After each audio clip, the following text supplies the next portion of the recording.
Right, we have this one over here. Ball P of mass 0.16 kg moving east at a speed of 10 meters per second collides head on with another ball Q of mass 0.2 kg moving west at a speed of 15 meters per second. After the collision, ball P moves west at a speed of 5 meters per second as shown in the diagram below them. Ignore the effects of friction and the rotational effects of the balls. Here's the diagram showing the situation that we have. And 4.1 says that define the term momentum in words. The definition for 2 marks. Momentum would be, momentum is the product of the mass and the velocity of an object. The product of mass and velocity of an object. Momentum is when you multiply the mass of an object with its velocity. That's momentum. 4.2.1, calculate the velocity of ball Q after collision there. Now here we are going to apply the principle of conservation of momentum. 4.2.1, we're going to apply the principle of conservation of momentum to calculate the speed of ball Q after collision there. Now I'm going to neglect point P and ball P and ball Q and replace it with A and B so that I have consistency in the notation there. So I'm going to be having the sum of momenta initially equal to the sum of momenta after final. And then the sum of initial momenta is the initial momentum of A, which is P, plus the initial momentum of B, which is Q. This is supposed to be equal to the final momentum of A plus the final momentum of B. So we have a no unit type of problem there. So everything is separated there. All right, so the initial momentum of A is the mass of A multiplied to the initial velocity of A. Similarly, the initial momentum of B, it will be the mass of B multiplied by the initial velocity of B there.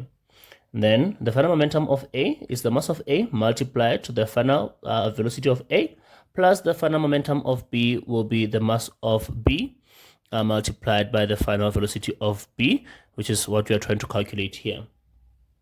Now, because momentum is a vector quantity, velocity is a vector quantity, we must choose and assign direction to those vectors there.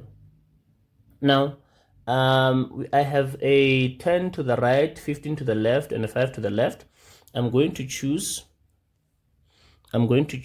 over here right as positive.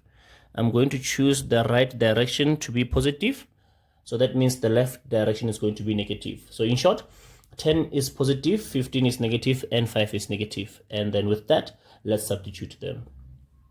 So I have the mass of A as 0.16 with an initial velocity of positive 10 plus the mass of B is 0.2 multiplied by a negative 15 because it's to the left, the 15, and then the mass of A again is 0.16 multiplied by the final velocity of A is negative 5 because it is to the left, plus the mass of B is 0.2 multiplied by the final velocity of B that you are trying to calculate there.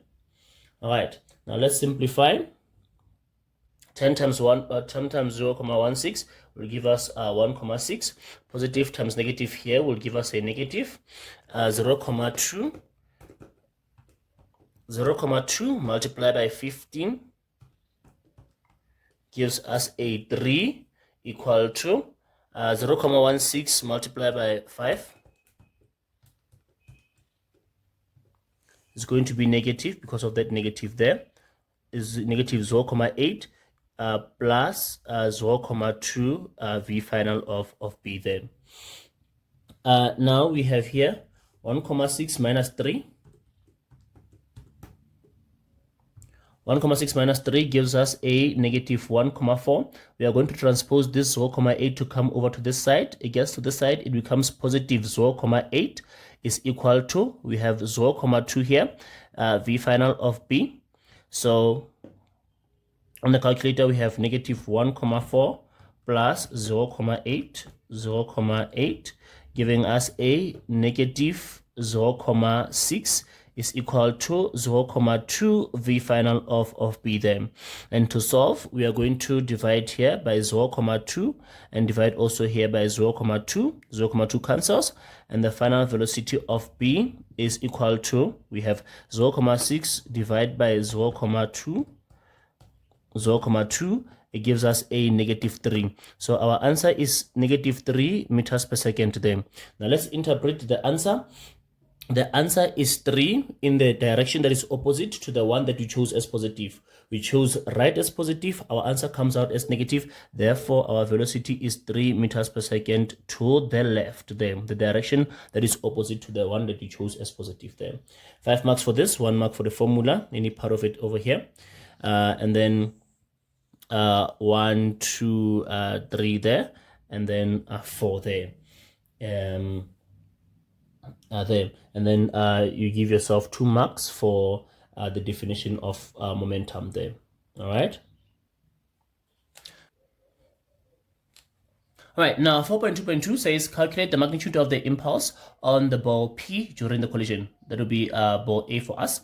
So we have 4.2.2 there. We are going to be calculating impulse there. We know impulse by definition to be the product of a net force and the time the net force acts on an object. But we must also know that impulse is equal to change in momentum.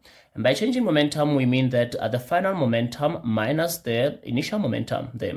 And by definition, momentum is mass times velocity. So final momentum is mass multiplied by final velocity. And initial momentum is mass multiplied by initial velocity there.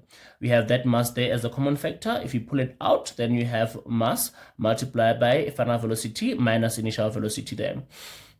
Now we are going to just be focused on, because we have velocities instead of momenta, instead of being given 2 momenta, we are given 2 velocity. We have 2 velocities. Then we are going to be using this formula in order to calculate the change in momentum then. So now we are going to only be focused on P. So P, what we know about P that is that number 1 is that P has a mass of 0,16 kilograms. That's number 1. With an initial velocity of 10 meters per second. That is to the right. Very important to write that down. And with a final velocity of 5 meters per second, then it was going to the left there. All right. And then we do that thing whereby before we choose a direction, we are going to determine in what direction is our object going to experience a force there. Now, if you consider object P, then moving to the right, it collides with object Q. Now you consider in what direction will it experience a force. It's going to the right, therefore it will experience a force to the left. So here's one object, here's the other object, here's P. It collides with Q, and it will experience a force to the left there. And as a result, that's why we are going to choose left as positive. We are going to choose our left direction to be our positive direction. Now, if the left direction is a positive direction, it means that the final velocity of 5 is going to be positive, whereas the 10 that is to the right is going to be negative, the initial velocity there. Now, let's substitute this. So we said that the change in momentum will be the mass, the velocity final, minus the velocity initial. Now, this is going to be our mass of 0,16 into our final velocity of positive 5 minus our initial velocity of 10, but this to the right, which is our negative direction. So it's going to be negative 10 in its bracket there, and then close the bracket there. So we have 0,16, and then we have 5. Negative times negative is positive. Then we have 5 plus 10. And then we put this in our calculator. We have 15, 0,16 multiplied by 15, giving us a 2,4 kg meters per second. It's positive, therefore it is to the left there because we chose left as positive. All right, let's see.